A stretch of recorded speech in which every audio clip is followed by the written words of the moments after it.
प्रणाम दोस्तों, कैसे आप सब। आई होप अच्छे होंगे, मैं भी अच्छी हूँ। तो स्वागत है आपका मेरा यूट्यूब चैनल पर। और ब्लॉगिंग में बहुत दिन के बाद हो रही है, टाइम नहीं मिल रहा था, बारिश हो रही थी, फिर बच्चे के साथ नहीं होता है टाइम। और अभी तो फ़िलहाल घर पे सिर्फ मैं, मम्मी और आन्या है। दीदी अपने मायके जा रखी है बांगर, तो अब परसों नरसों आएंगे वो लोग। और आज मैं किसी एक ख़ास टॉपिक में ब्लॉगिंग कर रही हूँ। और वो ख़ास टॉपिक ये है हॉस्पिटल के बारे में। जैसे कि मैंने अपनी इंस्टा आईडी पे भी ब्लॉग तो वो वीडियो डाल दी है, पर मैंने कहा कि मैं यूट्यूब में भी डालती हूँ। तो जैसे कि हम गए थे श्रीनगर श्रीकोट हॉस्पिटल में, बेस हॉस्पिटल जो श्रीकोट में है। तो हम वहाँ गए थे, मैं, दीदी, ओमी और आन्या, ये दोनों बीमार थे, तो इनको दिखाने ले गए थे हम वहाँ पे। तो जैसे हम पर्ची की लाइन पर लगे ना, तो मतलब वहाँ की जो व्यवस्था है ना बहुत ख़राब है। मतलब किसी कुछ बोलने लायक ही नहीं है वहाँ की जो स्थिति। हाँ, साफ़ सफाई है, ये नहीं कह रहे कि नहीं है, साफ़ सफाई है, पर वॉशरूम भी साफ़ नहीं है वहाँ के। इतने गंदे वॉशरूम हो रखे हैं ना नीचे के। तो ऊपर के फ्लोर जहाँ न्यू बॉर्न बेबी लोग रहते हैं उनके जो वो वाला वॉशरूम तो साफ़ था, वो जो नीचे था पेशेंट के लिए नॉर्मल, तो वो बिल्कुल अच्छा था, बहुत ही गंदा था वहाँ तो। और मैं ये बोलना चाहूँगी, तो जैसे वहाँ पे जो कार्यकर्ता है, जो कार्य करते हैं वहाँ पे, तो उनको सरकार ने जो सीट दे रखी है तो वो जनता की सेवा के लिए दे रखी है। सेवा आई थिंक, मतलब मैं ये बोल रही, जैसे पर्ची बनाने आ रहे हो तो नॉर्मल व्यवहार करना चाहिए। मतलब इतनी ही बदतमीजी से बात कर रहे थे ना वो, जिसकी कोई लिमिट नहीं है। अगर लोग सरकारी हॉस्पिटल में इसलिए जाते, किसी के पास उतना पैसा नहीं होता है, लोग अपनी स्थिति देख कर जाते हैं, नहीं तो लोग प्राइवेट हॉस्पिटल में ना चल जाते। पर लोग के पास उतनी पूंजी नहीं होती कि लोग प्राइवेट में जा सके, तो इसलिए वहाँ लोग लाइन पे लगते हैं। पर अगर लाइन पे लगते हैं तो इसका मतलब ये नहीं है जो उस खिड़की के दूसरी साइड बैठे थे कि वो बदतमीज से बात करे। मतलब मैंने तो अपने सामने पहली बार ऐसा एक्सपीरियंस देखा कि जब हम लाइन पर लगे थे, मतलब आधे घंटे से मैं भी उसी लाइन पर लगी थी, और भी लोग लगे थे। तो जो लाइन पर लग रखे थे ना, वो लोग उनकी काम ना करते हुए जो पीछे गेट से आ रहे थे, उनके जानने वाले हो गए या उन जो हॉस्पिटल की नर्स लोग होंगे, जो बच्चे वहाँ पढ़ाई कर रहे हैं, उनका काम पहले कर रहे थे। और मैं खुद आधे घंटे से लाइन पे खड़ी थी, हमारा कोई नंबर नहीं आ रहा था, बल्कि मैंने पर्ची लेकर उनके कंप्यूटर तक हाथ रख रखा था, उनके कंप्यूटर के पीसी के ऊपर वहाँ तक हाथ कर रखा था, फिर भी उन्होंने मेरी पर्ची नहीं पकड़ी। जो अंदर से आए जा रहे थे उनकी बिलिंग हुई जा रही थी वहाँ पे। तो आधे घंटे से हम लाइन पे खड़े थे। और मैं ये बोलना चाहूँगी, और एक चीज़ और है कि पहले तो उन्हें बात करने का तरीका नहीं है, और ऊपर से एक बुजुर्ग आए थे, बहुत ही बुजुर्ग, डंडी पकड़ के आ रहे थे, चलने की हालत में भी नहीं थे उतने वो। फिर भी वो अपनी बीवी का इलाज के लिए वहाँ आए थे। तो उनकी बीवी शायद वहाँ एडमिट रही होगी ना हॉस्पिटल में। तो उन्होंने एम्बुलेंस के लिए बोला उनसे। तो वहाँ एक आदमी है जो पर्ची काटता है, मतलब ये ब्लड की स्लिप काटते हैं, एक्सरे वगैरह के स्लिप काटते हैं। तो वहाँ पे बैठे वो दो, एक लेडीज़ है एक जेंट्स है, बहुत ही बदतमीज तरीके से बात कर रहे थे वो। तो उन्होंने उस बुजुर्ग को बोला, उस आदमी ने, जेंट्स ने था, वो भी गढ़वाली, एक गढ़वाली होके भी दूसरे गढ़वाली के साथ ऐसा करते हैं, बहुत ही गलत बात है। तभी तो गढ़वालियों का कोई मान नहीं करता है आज की डेट में, क्योंकि एक गढ़वाली दूसरे गढ़वाली की बेइज्जती करने में उतारू होते हैं, और इसलिए देसी लोग उनका फ़ायदा उठाते हैं। तो क्या करते हैं, उन लोगों ने इतनी बदतमीज़ तरीके से बोला था कि 3600 की होती है एम्बुलेंस बुक, 4600 रुपये की है, बोल तेरे पास पैसे क्यों करा, बोल तूने इस एम्बुलेंस वाले को फ़ोन बोल। इतनी बदतमीज तरीके से ऐसे बोला उन्होंने। और वो बुजुर्ग अंकल अंदर भी, उन्हें ना वो अंदर आने दे रहे थे और ना वो उनकी बात सुन रहे थे, सीधा बहुत ही बदतमीज कि है 4600 रुपये तेरे पास जो तूने एम्बुलेंस को बुकिंग करी है, 3600 रुपये को पता भी कितने की होती है भला एम्बुलेंस की बुकिंग, तूने एम्बुलेंस वालों को फ़ोन करके बुलाया। तो आप मुझे ये बताएं, मैं आपसे हाथ जोड़ के पूछना चाहती हूँ कि सरकार ने एम्बुलेंस खाली पैसों में ही कर रखी है कि सरकारी की तरफ से सरकार ने फ्री कर रखी सेवा। तो जिस तरह से उन्होंने उस बुजुर्ग से बात करी ना, हमें तो इतना बुरा लगा। मैं तो उसी समय वीडियो बनाने वाली थी, पर मैंने कहा अभी बनाऊंगी तो बवाल हो जाएगा। और वो बुजुर्ग अंकल डंडी पकड़े, कपड़े भी उनके यहाँ से फटे थे, थैला भी उनका फटा था, मतलब समझ नहीं आ रहा था उनको देखकर। तो वो सीढ़ी सूढ़ी चढ़ के लोगों को बोल रहे हैं मैं क्या करूँ। तो लोग भी क्यों करेंगे उनकी मदद। जिस हॉस्पिटल में वो इलाज कराने जाए, उन हॉस्पिटल वालों ने ही उनके साथ ऐसा व्यवहार किया, तो आप बताओ आम जनता कैसे मदद करेगी उनकी। तो मैं ये जानना चाहती, सरकार ने अगर एम्बुलेंस फ्री में कर रखी है तो उसकी सेवा सब कोई ले सकता है। खाली ये नहीं कि जो लेडीज़ की डिलीवरी वाले हैं खाली उनके लिए नहीं होता है। हाँ, अगर प्राइवेट हॉस्पिटल का एम्बुलेंस हो तो हम कहते हैं भाई प्राइवेट में पैसा लगता है, फ्री का नहीं होता है। पर सरकार ने जो सरकारी हॉस्पिटलों में एम्बुलेंस कर रखी है तो आई थिंक वो फ्री ही होगी ना। इतनी बदतमीज़ से बोला ना, उन अंकल के आँख से आंसू भी आ गए थे, ऐसी बदतमीज़ से बात करी उस बुड्ढे ने। बुड्ढा नहीं था, हमारी उम्र से तो बुड्ढा ही है वो, पर तमीज़ नहीं थी। और एक आंटी लाइन पे लगी थी तो उन्होंने, डॉक्टर ने बोला होगा ना कि अपने पर्चे का पहले फ़ोटो खींच के लाओ, तो उन्होंने पर्ची अंदर दे दी होगी उसके पास। तो उन्होंने कहा कि भैया पर्ची देना, ज़रा फ़ोटो खींचनी। उसने, बुजुर्ग थी वो भी मेरी सासू जी की उम्र की थी, उसने उन्हें क्या बोला, पहले नहीं निकाल सकती थी बल फ़ोटो, अब लाइन पे खड़ी, अब चाहिए बल तुझे फ़ोटो, ऐसे करके बोला। मतलब उन्होंने मुझे बोला कैसे बदतमीज से बात, इन्हें तमीज़ आनी नहीं गंदी बात, उनको तमीज़ भी नहीं है बल बात करने की, आने नहीं, इतनी गंदी तरीके से बोल रहे थे ना वो, मतलब बहुत ही गंदे। मैं तो सरकार से बोलना चाहूँगी या तो उन दोनों हटा दो, उन दोनों को, एक लेडीज़ है मोटी मोटी से और एक जेंट्स है, बहुत ही गंदा व्यवहार है उस हॉस्पिटल में। और मतलब सरकार में ये सोच रही थी, मैंने पहले वीडियो नहीं बनाई है, वीडियो में आज बना रही है। आज क्या तारीख है, 25 जून को बनाई, और ये बात तो हो गई है 17-18 तारीख को।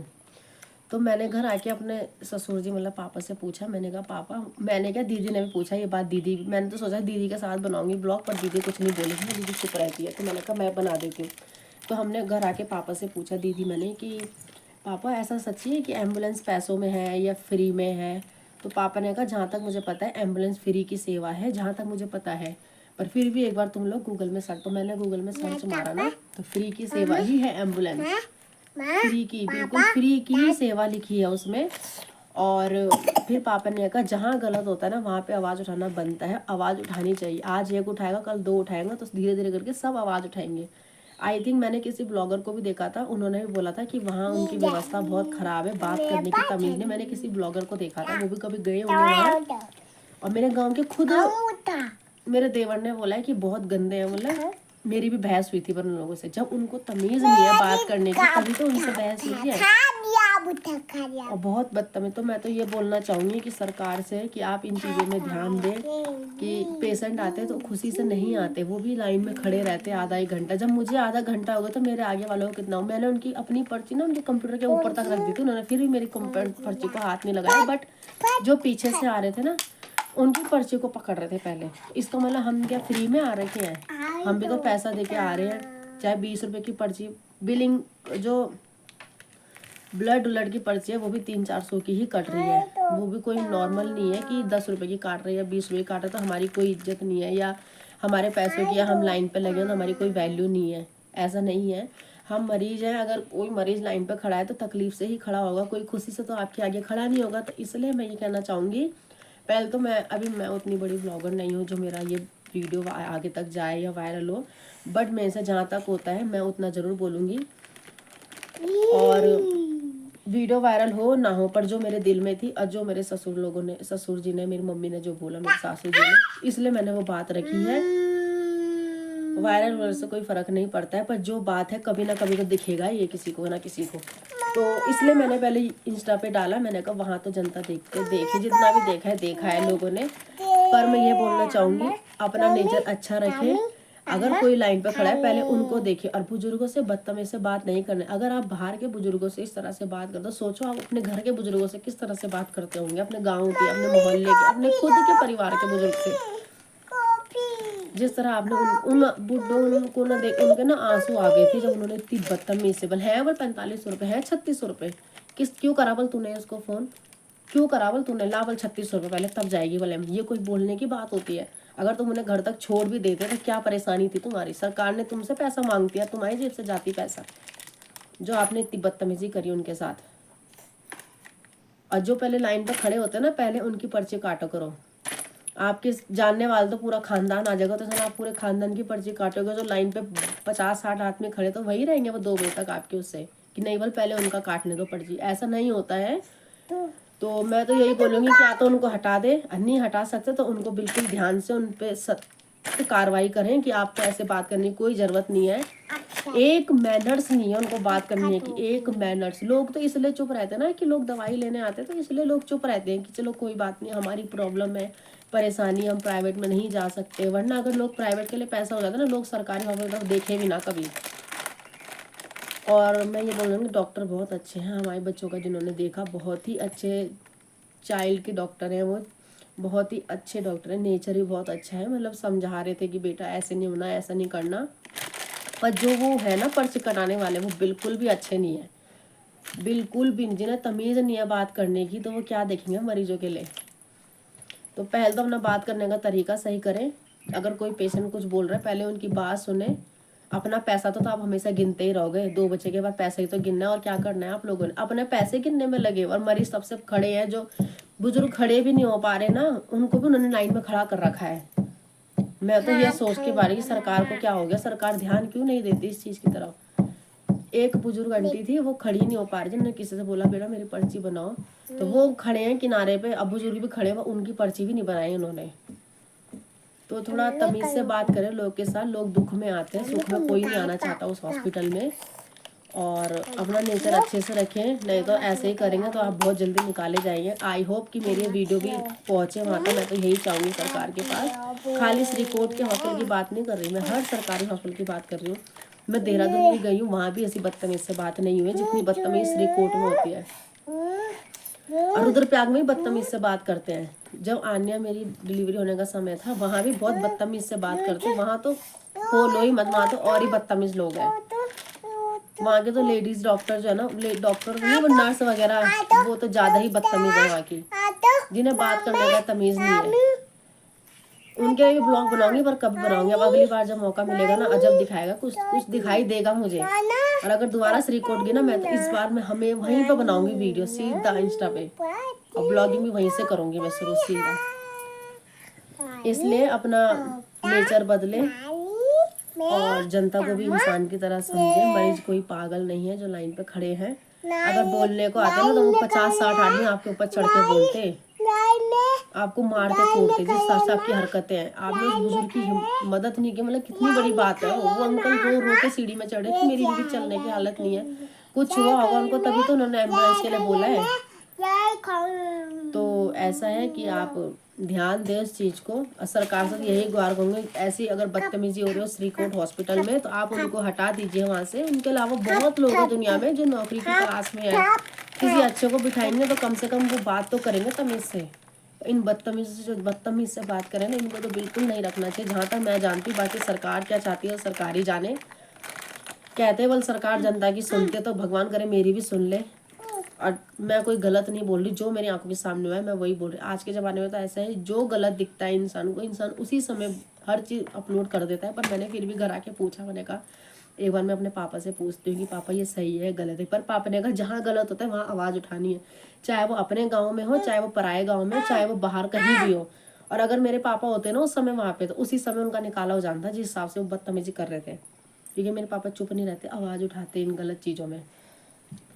अभी तो बहुत बातें हैं ऐसी, अभी तो मैं बहुत वीडियो बनाऊंगी अभी तो, पर धीरे धीरे बनाऊंगी मैं। पर बात बहुत है, एक एनम की बातें हैं, बहुत चीज़ें। मेरे को पहले नहीं पता था कि ऐसा ऐसा था, पर जब मैं रह रही हूँ तब मुझे पता लगा कि ऐसा ऐसा होता है। पर मैं बोलूँगी।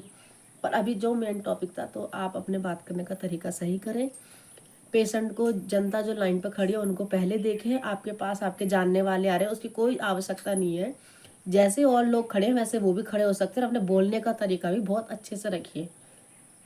आप अपने घर से नहीं लाए हो पैसे, आप अपने घर से पेशेंट को नहीं लेके आए। लोग बहुत मजबूरी में खड़े होते हैं। मेरी तो इतनी छोटी बच्ची इतना परेशान कर रही थी, मैं तो इसे गोदी में लेके खड़ी थी वहाँ पे।